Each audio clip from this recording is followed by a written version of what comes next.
东西你要上插配，是东西你要上插配。ဒီငင်းချမ်းလှုပ်ရှားမှုကိုရန်ကုန်မြို့မှာတော့မြနီကုန်းကနေစုလီထီတကြောင်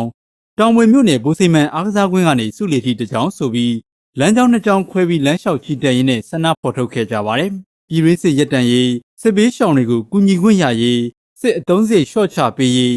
တက်မတော်ကနေအပြစ်ခတ်ရက်စေးစတင်ပညာပေးရေးဆိုတဲ့ကြွေးကြော်သံ၄ရက်နဲ့ချီတက်ခဲ့ကြတာပါ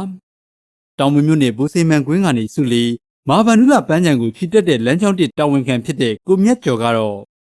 တက်မတော်အနေနဲ့အပြစ်ခတ်ရက်စဲမှုကိုစတင်ပေးဖို့တောင်းဆိုခြင်းတယ်လို့ပြောပါတယ်။是不是要鼓励我？是不是要鼓励我？တမတော်မှာပြစ်ခတ်ရစေကိုစတင်ကျင်ညာပေးရမယ်။ policy ကကိဆုံးပါအဲ့ဒါပြောဖို့လည်းမရှိတော့ဘူး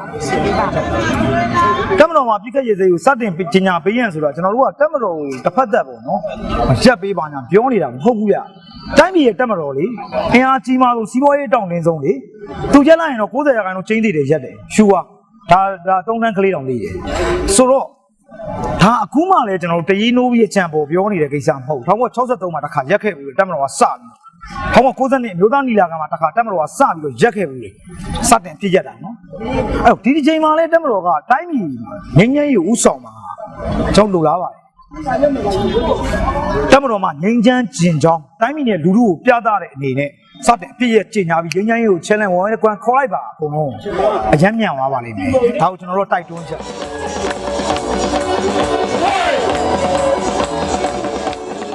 တိုင်းသားလက်နက်ကိုင်တပ်ဖွဲ့တွေကိုစပွဲဝိုင်းပေါ်မှာတွဲဆုံဆွေးနွေးဖို့ခေါ်ယုံမဲမဟုတ်ဘဲနဲ့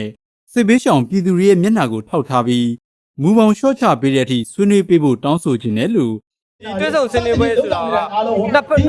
လိုလားချက်တွေကိုညှိနှိုင်းတဲ့နေရာမှာညှိနှိုင်းလို့ရတဲ့အချက်ကနေစပြီးတော့နှစ်ဖက်လျှော့ပေးပြီးညှိနှိုင်းတာမျိုးကတွဲဆုံဆွေးနွေးပွဲလို့ခေါ်တယ်လူတွေစီကန်းချထားပြီးဒီစီကန်းကိုလိုက်နာတော့မှစကားပြောမယ်ဆိုတာမျိုးကစီကန်းချပြီးရဲ့ခေါ်ယူကြိုတင်စီကန်းချထားတဲ့ခေါ်ယူတွဲဆုံပွဲတတ်တာပဲဖြစ်တယ်အခုလက်ရှိဒီလက်မှတ်ထိုးတဲ့နေရာမှာတိုင်းသားတွေတချို့လက်မှတ်မထိုးအဲ့ဒါ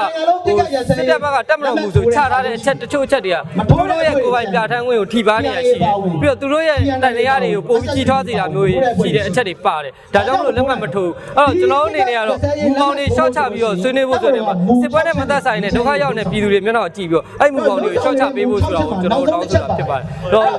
တွဲဆုံညီနိုင်ပွဲဒီတွဲဆုံညီနိုင်ပွဲပဲဖြစ်ရမယ်ဒါမှမဟုတ်ထားတဲ့ခေါ်ယူတွဲဆုံပွဲမဖြစ်ရဘူးဒါကကျွန်တော်တို့ရဲ့လိုလားချက်ပါဘာလို့များမအေးချမ်းတော့လေစနစ်တစ်ခုတော့ပြောင်းပြီးချစ်ကြတဲ့စိတ်ယာယီအပြစ်ခတ်ရက်စဲတာမျိုးကိုတောင်းဆိုချင်တာမဟုတ်ဘဲလူခွေချိုးဖောက်မှုတွေဖြစ်ပေါ်စေတဲ့ပြည်ရင်းစစ်ကိုလုံးဝချုပ်ငိမ့်သွားအောင်တောင်းဆိုလာသူကတော့ဦးအောင်မျိုးမင်းပါကျွန်တော်တောင်းဆိုချင်တာတစ်ခုပဲရှိပါတယ်ပြည်တွင်းစစ်ကိုချုပ်ငိမ့်အောင်လုပ်ပါယာယီအပြစ်ခတ်ရဲဆဲတာမဟုတ်ဘဲနဲ့ဖြစ်နေရသောပြည်တွင်းစစ်ကိုလုံးဝကဘာမှာတော့မြန်မာပြည်မှာမဖြစ်ဖို့အတွက်ချုပ်ငိမ့်အောင်လှုပ်ဆောင်ပေးပါလို့တောင်းဆိုချင်ပါတယ်ဘာကြောင့်တောင်းဆိုရလဲဆိုတော့စစ်ပွဲတွေကျွန်တော်တို့တိုင်းပြည်မှာနှစ်ပေါင်း80နီးပါးရှိခဲ့ပါပြီအဲ့ဒီရလက်ကြောက်ဘာတွေဖြစ်ကြလဲတိုင်းရင်းသားဒေသတွေမှာပြည်သူလူထုတွေလူပေချိုးဖောက်မှုတွေခံရတယ်ငြိမ်အေးချမ်းမှုမရှိဘဲနဲ့တိုင်းလူတွေကြေးလွှပုံအောင်ပြီးတော့ဒုက္ခတွေဖြစ်ဒါမှမဟုတ်ပြည်တွင်းဒုက္ခတွေဖြစ်နေထိုင်ရတယ်သူတို့ကလုံခြုံမှုမရှိတိုင်းပြည်ဒေသမှာရှိတဲ့လူမျိုးတစုပေါ်မှာဒါမျိုးဖြစ်ခြင်းကတိုင်းပြည်ရဲ့လူခွေချိုးဖောက်မှုကိုအများကြီးတက်ရောက်မှုဖြစ်စေပါတယ်ဒါကြောင့်မလို့ဒါတွေကိုကျွန်တော်တို့စစ်ပွဲအတွင်းမှာဖြစ်နေတဲ့ဘဝတွေ